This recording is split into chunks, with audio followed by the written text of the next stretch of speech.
Best stock fund live ढूंढ लेता हूँ, जिंदगी सेट हो जाएगी। 2000 years later. 2000 साल के बाद भी लॉस दिख रहा है और लॉन्ग टर्म इन्वेस्ट करना है क्या? बाय एंड फॉरगेट क्या था? एक काम करता हूँ, सो जाता हूँ, शायद अगले जन्म में प्रॉफिट तो हो ही जाएगा। लॉन्ग टर्म इन्वेस्टिंग की जय। मेरा आपसे क्वेश्चन है कि एक इंटेलिजेंट इन्वेस्टर और एक नॉर्मल इन्वेस्टर में क्या डिफरेंस है? इसका आंसर मुझे कमेंट सेक्शन में देना। 5 सेकंड है आपके पास।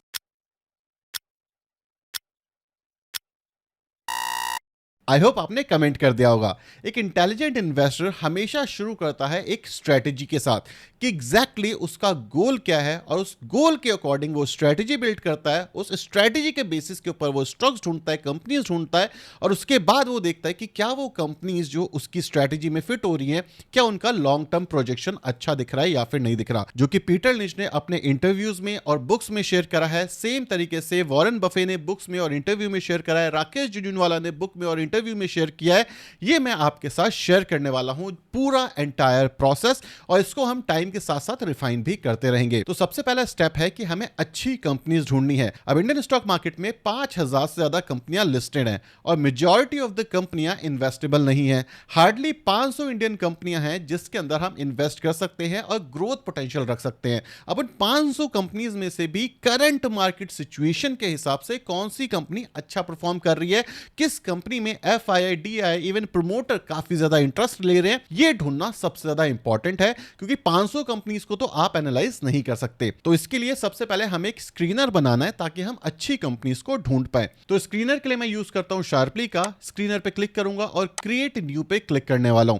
स्क्रीनर्स क्यों आपको बनाने चाहिए? ताकि आप अच्छे अच्छे स्टॉक्स अपनी इन्वेस्टिंग गोल के हिसाब से ढूंढ पाओ, ठीक है? इसलिए फिल्टर करना जरूरी है और स्क्रीनर यही करने में हमारी हेल्प करता है। सबसे पहले हमें ऐसी कंपनी चाहिए जिनका जो मार्केट कैप है वो 10,000 करोड़ से ज्यादा का हो। अब मैंने ऐसा क्यों बोला? क्योंकि अगर हम बहुत छोटी कंपनी में चले जाएंगे तो जो रिस्क है वो बढ़ जाता है। अगर किसी कंपनी का मार्केट कैप ज्यादा है तो हम ये अज्यूम कर सकते हैं कि वो कंपनी फंडामेंटली ठीक ठाक हो सकती है। ये पहला फिल्टर है। दूसरा फिल्टर क्या होना चाहिए? मोस्ट प्रोबेबली आप बोलोगे PE ratio.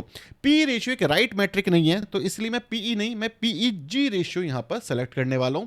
For short term 1 साल के लिए हमने देख लिया यहां पे, और लेस देन मैं यहां पे 2 करने वाला हूं। अब पीटर लिंच ने एक बहुत अच्छी स्ट्रेटजी शेयर करी थी, गार्ब इन्वेस्टिंग। गार्ब का सिंपल मतलब यह है कि ऐसी कंपनीज पिक करो जो कि बिजनेस मॉडल वाइज काफी स्ट्रांग हो, फंडामेंटली स्ट्रांग हो, उनका फॉरवर्ड लुकिंग ईपीएस काफी ज्यादा अच्छा हो और बैकवर्ड लुकिंग ईपीएस भी अच्छा हो। इसी के साथ साथ जो करंट वैल्यूएशन है वो बहुत ज्यादा एक्सपेंसिव ना हो। नॉर्मली जब भी हम वैल्यूएशन की बात करते हैं हम पीई देखते हैं, जो कि आधा मैट्रिक है। अगर आप पीईजी देखोगे तो आपको एक राइट मैट्रिक मिलेगा, क्योंकि इसके अंदर ईपीएस ग्रोथ जो होती है ये भी कंसीडर की जाती है। ईपीएस का मतलब है अर्निंग पर शेयर, मतलब जो कंपनी है वो आपको कितना दे रही है, वो रेवेन्यू भी कर रही है, प्रॉफिट भी कर रही है, क्या वो शेयर होल्डर के पास कन्वर्ट हो रहा है, उसको कहते हैं ईपीएस इन इजीएस्ट लैंग्वेज। अब इसके बाद दूसरा पैरामीटर आता है आरओसीई और आरओई। ये चीजें हमें बताती है कि जो कंपनी का बिजनेस है वो काफी ज्यादा एफिशिएंट है। अब जब मैं रन पे क्लिक करूंगा मुझे काफी सारे स्टॉक्स मिल जाएंगे, 87 मिल गए, लेकिन इनमें तो मैं इन्वेस्ट कर नहीं सकता, इवन मैं से रिसर्च भी नहीं कर सकता। तो यहां पर मैं कॉन्फिडेंस बढ़ाने के लिए देखना चाहूंगा कि क्या एफआईआई यहां पर इन्वेस्ट कर रहे हैं, लास्ट कुछ क्वार्टर में उनकी होल्डिंग बढ़ी है। इससे क्या होगा, जो मेरा कॉन्फिडेंस है वो बढ़ेगा उन कंपनीज के अंदर। तो इसके लिए मैं एक पैरामीटर डालूंगा कि जो क्वार्टर ऑन क्वार्टर है उसके अंदर जो एफआईआई की होल्डिंग है ना वो बढ़ी हुई हो। आप 2 डाल सकते हो, आप 1 डाल सकते हो, डिपेंडिंग ऑन आप कितना चाहते हो कि क्वार्टर ऑन क्वार्टर लेवल पे एफआईआई की होल्डिंग बढ़ी हो। इसके बाद मैं एक और चीज डालूंगा कि एफआईआई तो ठीक है, लेकिन कोई ऐसी कंपनी तो नहीं है जो प्रॉफिट ही नहीं कर रही, क्योंकि अगर प्रॉफिट नहीं कर रही तो वो कहां से ही ग्रो करेगी, ठीक है? हो सकता है एफआईआई इन्वेस्ट कर रहे हो लेकिन ये हमें सही पिक्चर नहीं दिखाता, तो मैं यहां पे डालूंगा कि प्रॉफिट हो उसके अंदर एटलीस्ट 0%, से प्रॉफिटेबल हो, थोड़ा ही कर रही हो। और ये हमारा फर्स्ट स्टेप है। अब चलते हैं अपने दूसरे स्टेप की साइड, जहां पे जो लिस्ट मिली है हमें, इसको हमें और डीप एनालाइज करना है कि बिजनेस के लेवल पर क्या हो रहा है, फ्यूचर कैसा दिखता है, पास्ट कैसा था, प्रमोटर कैसा है, कैसी रेटिंग है, कोई घपलेबाजी तो नहीं हो रही, कोई स्कैम तो नहीं हो रहा। ये सारे एनालिसिस हमें यहां पर करने हैं और इसके लिए मैंने एक प्रॉम्प्ट बनाया है। वो प्रॉम्प्ट भी मैं आपको दे दूंगा, कहां मिलेगा ये मैं बताने वाला हूं, लेकिन इस स्टेप को देखो। तो अब हमें मिल चुके हैं लिस्ट ऑफ स्टॉक्स, जो कि आज की डेट में 6 हैं, ये 6 से कोई फर्क नहीं पड़ता क्योंकि स्क्रीनर के अकॉर्डिंग ये चेंज हो जाएंगे टाइम टू टाइम। अगर एफआई की होल्डिंग नीचे चली गई या इनके क्वार्टर के रिजल्ट्स में कोई इशू आया तो ये स्टॉक हट जाएंगे यहां से। तो इसलिए स्टॉक्स पे नहीं, स्ट्रेटेजी पे फोकस करो। अब यहां पर मुझे कैसे पता चलेगा कि कोई स्टॉक हटा है? मैं यहां पे क्या करूंगा, सेव स्क्रीनर पे क्लिक करूंगा और मैं यहां पर अलर्ट बहुत ज्यादा यूज करता हूं। क्यों? क्योंकि मुझे ऑन पॉइंट पता चल जाए कि भाई क्या प्रॉब्लम आ रही है मेरी स्ट्रेटेजी में, जो स्टॉक्स थे वो चेंज तो नहीं हो गए, स्ट्रेटेजी में तो कोई दिक्कत नहीं आ गई, इसलिए अलर्ट में यूज करता हूं। सारे बड़े इन्वेस्टर यूज करते हैं क्योंकि हर कोई ऑन पॉइंट नहीं बैठा होता अपने डेस्कटॉप के ऊपर, ठीक है। अगर आपका पोर्टफोलियो साइज 5 लाख के ऊपर है तो ब्लैक प्लान आपके लिए बेस्ट होने वाला है, क्योंकि यहां पे अगर लॉस होता है 5 लाख के पोर्टफोलियो में तो वो 5,000, 10,000, 20,000, लाख रुपए तक जा सकता है। तो आपकी स्ट्रेटेजी एकदम परफेक्ट होनी चाहिए और इसमें अल्फा लैब आपकी बहुत मदद करने वाला है। और अगर आपका पोर्टफोलियो साइज 5 लाख से कम है तो उस केस के अंदर आपको स्टार्टिंग पैकेज लेना चाहिए जो कि प्रो का है। आपको लगेगा यार मैं बेच रहा हूं, बेचने की कोई जरूरत नहीं है मुझे, क्योंकि इसके अंदर जो फीचर्स मिलते हैं, अगर एक सीरियस रिटेल इन्वेस्टर है तो वो अभी तक इसके लिए ऑलरेडी साइन अप कर चुका है। एडिशनल डिस्काउंट मैं आपके लिए लेकर के आया हूं जो कि है अभी 15। अगर आप चाहो तो नीचे से क्लिक करके इसको बाय कर सकते हो। बहुत सारे फीचर फ्री में भी है, तो अगर आपका पोर्टफोलियो साइज 1 लाख से कम है, 50,000 से कम है तो आप देख सकते हो। तो इंटेलिजेंट इन्वेस्टर बनो और सुनी सुनाई बात पे बिलीव करना बंद कर दो। मैं आपको सारी स्ट्रेटेजीज फ्री में नीचे दे देता हूं, बैक टेस्ट करके खुद डिसाइड करो क्या करना है। आगे चलते हैं, ये था हमारा स्टेप 1। अब चलते हैं स्टेप 2 की साइड। अब स्टेप 2 के अंदर जो मेरे स्टॉक आए हैं इसको मैं सेकंड लेवल ऑफ एनालिसिस में उतारूंगा। अब इसको आप मैनुअल तरीके से कर सकते हो, लेकिन एआई आने की वजह से इसको करना आसान हो गया है। एग्जांपल के तौर पे मैंने एक स्टॉक पिक कर लिया है MCX के नाम से, ठीक है।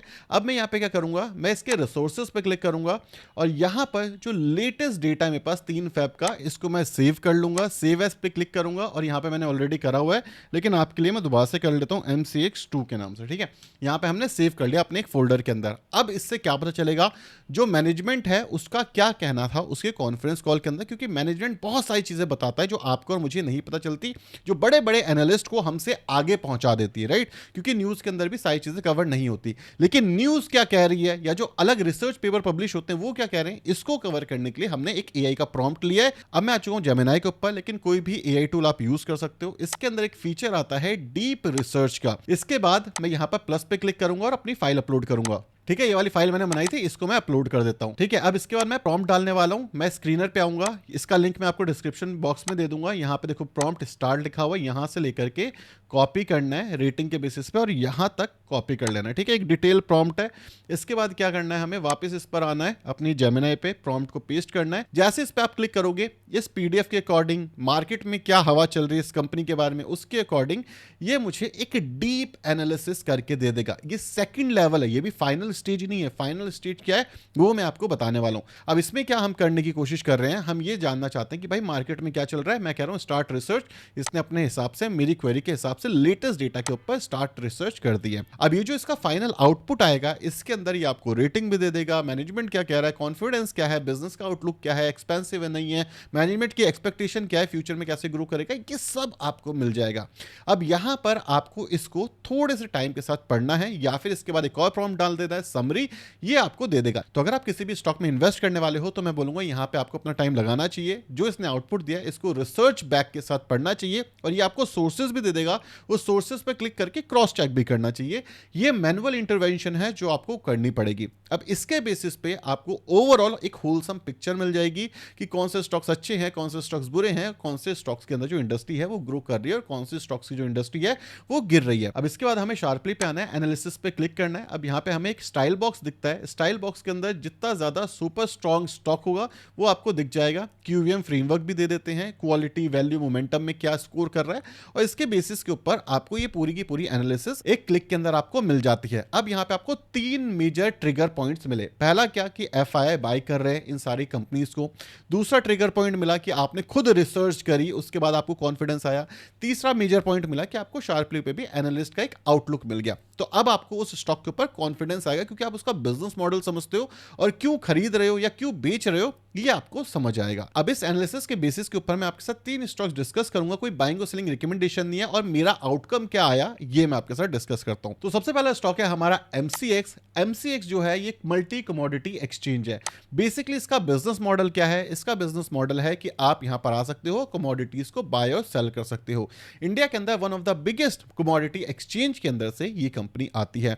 इस कंपनी में सबसे बड़ा रिस्क क्या आता है? इस कंपनी में सबसे बड़ा रिस्क है रेगुलेटरी रिस्क, कि किसी भी पॉइंट ऑफ टाइम पे जो गवर्नमेंट है वो आकर के कहती है कि आप इसके अंदर जो ट्रांजैक्शन चार्जेस है इसको कम कर दो, आपके जो प्राइस हैं वो दूसरी कमोडिटी एक्सचेंज के प्राइजेस के साथ मैच नहीं कर रहे एग्जांपल के तौर पे, तो आपको मैच करना है, जो कि IEX के केस में हुआ, इंडियन एनर्जी एक्सचेंज के केस में सेम इशू यहां पर दिखता है। अब इसके अंदर मोट क्या है कि इंडिया के अंदर one of the leading commodity exchange है। दूसरा, इतनी आसानी से किसी को भी लाइसेंस नहीं मिलता ऐसी कमोडिटी एक्सचेंज बनाने का। तो ये दो मोट है, मतलब कॉम्पिटिटिव एडवांटेजेस कंपनी के पास। टॉप लाइन है ये आपको कंसिस्टेंट ग्रो होता हुआ दिख रहा है।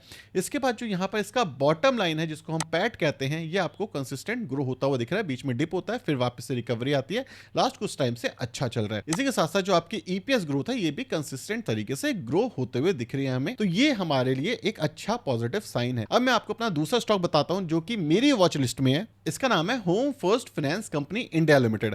ये बेसिकली करती क्या है, ये Tier 2 और Tier 3 सिटीज के अंदर घर के लिए लोन देती है। इनका जो एवरेज लोन साइज होता है वो होता है 10 से 12 लाख के बीच के अंदर। मतलब अगर किसी भी केस के अंदर घर जिसने लिया है वो लोन पे नहीं कर पाता, रीपे नहीं कर पाता, तो ये लोग क्या करेंगे, ये अपना जो पैसा है ये घर बेच करके कमा लेंगे। अब इंडिया के अंदर एक इशू है जो कि बाहर नहीं है। अगर आपने घर खरीदा और वो बिक रहा है तो आप घर सिर्फ तब बेचोगे तब वर्स्ट की सिचुएशन होगी, अदरवाइज घर बेचना नाक कटने के बराबर होता है। ये नॉर्मली इंडियंस समझते हैं, बाहर के देश में ये बहुत नॉर्मल है। 2008 में काफी सारे लोगों ने अपने घर बेच दिए क्योंकि घर के प्राइसेस गिर गए और जो लोन के प्राइसेस थे वो हाई थे। ये केस इंडिया के अंदर देखने को नॉर्मली नहीं मिलता। अगर हम बात करें इसके PE रेशियो की जो कि 24 का है, लेकिन ये राइट पिक्चर नहीं है। जब भी हम फाइनेंस कंपनी NBFC कंपनीज की बात करते हैं तो यहां पर हमें ROA देखना होता है, return on asset. Return on asset जितना ज्यादा उतना बेहतर, मतलब जो पैसा ये दे रहे हैं वो रिकवर कर पा रहे हैं, ROA हमें ये बताता है। यहां पे जो टॉप लाइन है ये यहां पर हमें कंसिस्टेंट ग्रो होते हुए दिख रही है। यहां पे जो बॉटम लाइन है कंसिस्टेंट ग्रो होते हुए दिख रही है। 2022 में इसने ऑल टाइम हाई बनाया था अपने ईयर ऑन ईयर लेवल पर, फिर यहां पर थोड़ा सा डिप आया। लेकिन अगर हम नंबर्स के लेवल पर देखेंगे तो लास्ट 3 साल से कंसिस्टेंट अपना पैड ग्रोथ इन्होंने यहां पर दिखाया है।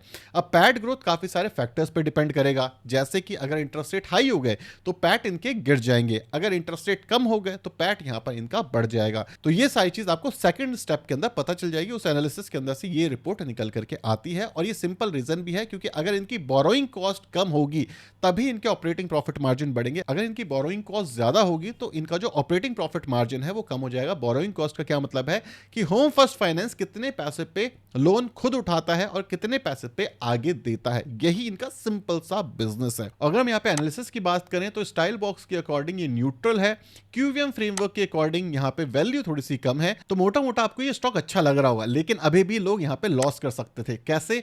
यहाँ पर देखो एक चीज हो रही है जो आपको पता होनी चाहिए, जो इंडियन प्रमोटर है इसका, उसकी जो स्टेक है वो कम हो रहे हैं, और उस स्टेक को कौन खरीद रहा है? FII खरीद रहे हैं। एक और इंपॉर्टेंट चीज जो पता होनी चाहिए, जो FII अगर वो मेजर होल्डिंग रख लेते हैं किसी कंपनी की, तो जो प्रमोटर इस कंपनी को यहां तक लाया हुआ है वो एग्जिट कर रहा है। बहुत सारे रीजन हो सकते हैं, उसे अपना पैसा निकालना है, ये रीजन हो सकता है कि भाई वो रिटायर हो रहा है, बहुत सारे अलग अलग रीजन हो सकते हैं। लेकिन जिस लेवल की ग्रोथ यहां तक ये कंपनी करके आई है, ये अपने प्रमोटर की वजह से करके आई है। अगर FII किसी कंपनी को टेक ओवर करता है तो यहां पे एक इशू आ सकता है कि जो ग्रोथ है वो स्लो हो जाए। दूसरा इशू यहां पर आ सकता है कि जो मैनेजमेंट है वो थोड़ी सी स्ट्रांग हो जाए। तो पॉजिटिव और नेगेटिव दोनों चीजें होती हैं। तो जब आप ऐसे स्टॉक्स को एनालाइज करो तो उसकी फ्यूचर ग्रोथ जो आने वाली है और जो आने वाले क्वार्टरली रिजल्ट्स हैं उसके ऊपर आपकी कड़ी नजरें होनी चाहिए, अदरवाइज एक बड़ा रिस्क आ सकता है। NBFC और फाइनेंस कंपनी में NPA के केसेस भी बढ़ जाते हैं, तो ये चीजें भी आपको पता होनी चाहिए, ये आपको आपके एनालिसिस के पार्ट में जरूर रखनी चाहिए। अब जो हमारी अगली कंपनी है इसका नाम है करूर व्यास बैंक। यहाँ पे ROA कितना है? 1.73, मतलब अच्छा है बट होम फर्स्ट से अच्छा नहीं है। बैंक्स का इसी के आसपास आपको दिखेगा, लेकिन इससे इतना फर्क नहीं पड़ता। अगर हम स्टॉक एनालिसिस करेंगे तो यहाँ पे आपको इसके कुछ पॉजिटिव और नेगेटिव देखेंगे। और एनालिसिस की बात करें तो स्टाइल बॉक्स के अकॉर्डिंग काफी अच्छा स्टॉक है, QVM स्कोर के हिसाब से भी काफी अच्छा है, एनालिस्ट रेटिंग, टेक्निकल एनालिसिस, तो एक होलसम पिक्चर आपको यहाँ पर दिख गई। अगर हम इसके इनकम स्टेटमेंट की बात करें तो जो टॉप लाइन है ये यहाँ पर आपको कंसिस्टेंट ग्रो होते हुए दिख रही है। वहीं पे जो हमारी इसकी बॉटम लाइन है पैट मार्जिन, उसके अंदर भी आपको एक कंसिस्टेंट ग्रोथ देखने को मिल रही है। और जो इसके अंदर ROA है ये भी आपका अच्छा है। यहाँ पे हम और क्या एनालिसिस कर सकते हैं, यहाँ पे हम NPA देख सकते हैं, शेयर होल्डिंग पैटर्न देख सकते हैं, जो कि एक हेल्दी साइन हमें दिखा रहा है। अगर हम शेयर होल्डिंग पैटर्न की बात करें तो प्रोमोटर के पास कोई भी होल्डिंग नहीं है। यहाँ पे जो FII है इनकी होल्डिंग बड़ी है और इसके बाद म्यूचुअल फंड्स की होल्डिंग बड़ी है और ये काफी पुराने टाइम से प्रोफेशनली मैनेज कंपनी रही भी है। तो यहाँ पर भी क्वार्टरली रेवेन्यूज तो आपको चेक करने चाहिए, एक हेल्दी साइन है। तो ये 3 वो स्टॉक्स है जो कि मेरी वॉच लिस्ट में आते हैं। तो इसको कोई बाइंग और सेलिंग रिकमेंडेशन मत समझना। इस तरीके से आप बिजनेस को एनालाइज करके इन्वेस्ट करो, ना कि किसी के कहने पे। और जब बाजार के अंदर 30-40% का करेक्शन आता है तो अगर आपको बिजनेस पता है, फंडामेंटल्स पते हैं, क्यों इन्वेस्ट करा ये पता है, तो आप स्ट्रांग रहोगे। अदरवाइज आप वीक होकर के सेल कर दोगे। सो कॉफी कैन इन्वेस्टिंग डेड नहीं हुई। लॉन्ग टर्म इन्वेस्टिंग आज भी उतनी ही अच्छी है जितनी पहले होती थी। बस इसको देखने का नजरिया बदलना है और अगर आपने नजरिया बदल लिया तो चीजें अच्छी हो जाएंगी। लेकिन जो आने वाले टाइम पे AI और डेटा सेंटर वाले स्टॉक है, इसको क्या आप भूल चुके हो? अगर आपको जानना है कौन से अच्छे अच्छे सेक्टर है जो कि प्रॉक्सी प्ले कर रहे हैं, तो ये दोनों वीडियो देख लेना, आपको मजा आ जाएगा। क्योंकि यहां पे भी हमने इन डेप्थ एनालिसिस करी है प्रॉक्सी प्ले की AI और डेटा सेंटर में। अगर आपको वीडियो पसंद आई तो वीडियो को लाइक और चैनल को सब्सक्राइब कर देना। Bye bye.